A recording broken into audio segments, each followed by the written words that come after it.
What's up, scholars? Today we're talking about parent functions and transformations. Now, what is a parent function? A parent function is a stripped down version of a function with no coefficients and no constants. So, parent function. Parent function. Let's say the simplest form. The simplest form of a function. No coefficients, which were numbers in front, or constants, which are numbers like added at the back. Okay, parent functions. There are 12 parent functions we're going to talk about. So let's make a grid that has space for 12 parent functions. All right, here's our grid with 12 different spots.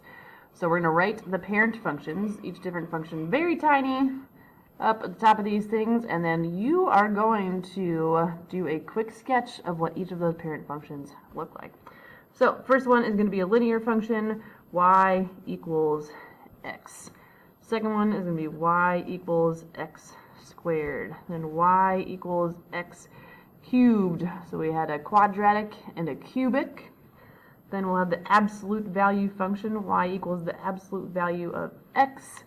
We'll have the square root function, y equals the square root of x. We'll have the cubed root function, y equals the cubed root of x.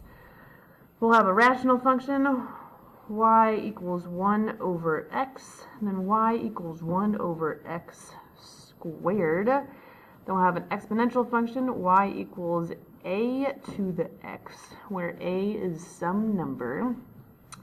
And we'll have some trig functions, y equals sine of x. It's not sin, it's sine. And y equals cosine of x. Again, not cos or cos, it's cosine, is the way you say that. And then the log function, y equals log of x. All right, great. I'm not going to show you what each of these are. I'm going to show you a tool that you can use to plug these things in to show you what each of these are.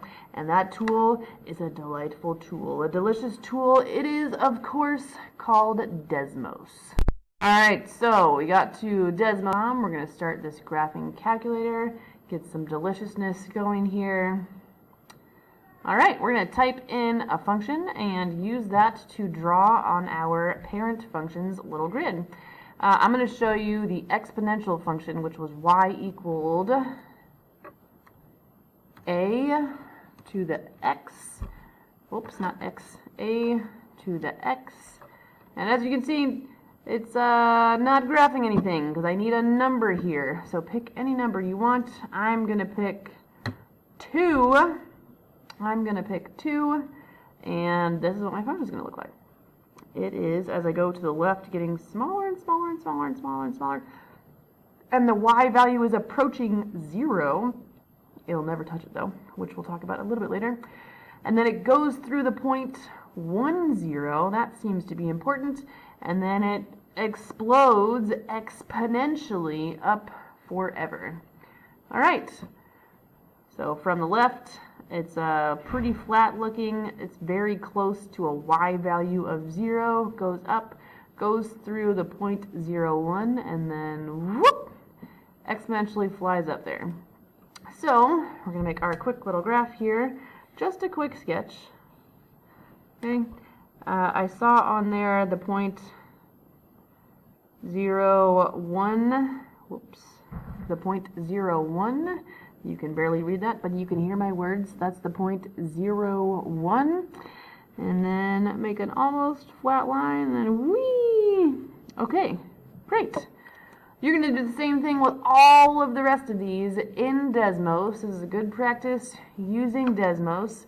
And when you come back to class, you should have all of these graphs graphed on your notes. Love it. Fabulous. Okay, the next thing we're talking about is transformations. Transformations. Transformations. Transformation. Okay. So, transformations are going to happen when we mess around with the parent function. Our graph is going to move a little bit. Okay, so let's go back to Desmos while we talk about this. Where's my Desmos? There it is.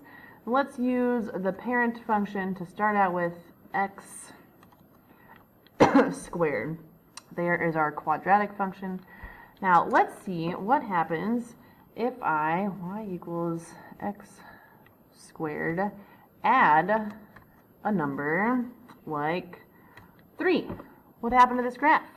Well, it shifted up. When we add a number outside of the parent function, it's going to shift us up. So let's put that down. Let's say, let's just draw our parent function. So if we started with y equals x squared, if we do y equals x squared plus some number plus, let's say, a, that's going to be a shift up. Shift up. Great. All right. What do you think is going to happen if instead of doing plus on the outside, we did minus?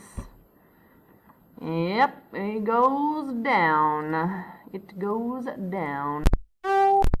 Sorry, little technical difficulties there. So we did y equals x squared minus some number. It's going to shift us down. Shift down that much by a. So I did plus 3 and minus 3, so we shifted up 3 and we shifted down 3.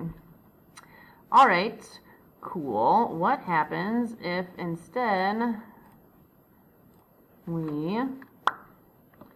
let's put some parentheses around this little dude, and let's do a plus 3 on the inside with the parentheses. Where did we go?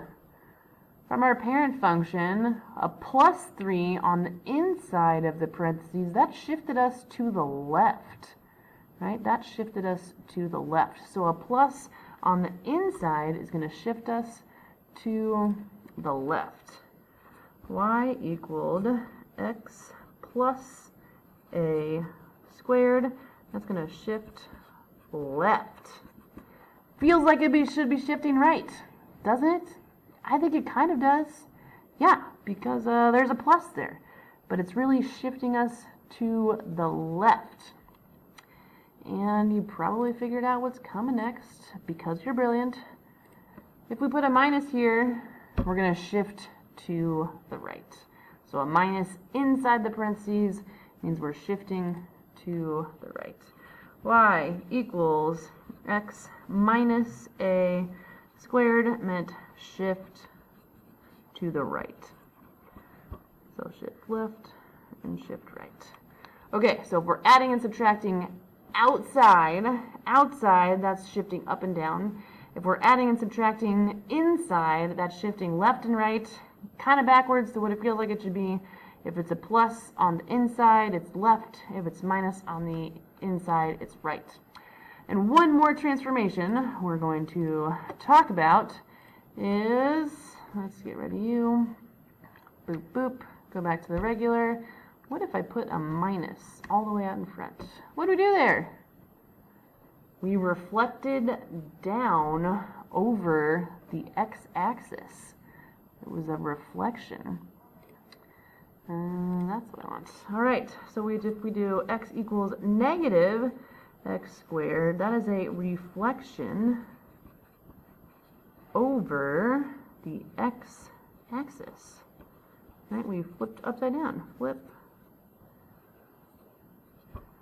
upside down. Ta-da! Okay. All right, lovelies, that's it. Parent functions, the simplest form of functions with no coefficients, no constants, no shifting or transforming, as we just discussed. You're going to fill in what all of these look like by plugging them into the Desmos, the most beautiful graphing calculator on the internet. And then we talked about what happens if you add some numbers to your parent functions. You move them around and stuff. You could shift them up, you could shift them down, you could shift them left, you could shift them right, you can reflect them over the x-axis. That's it, my beautiful people. Love you so much. Keep on that hustle, and I will see you next time.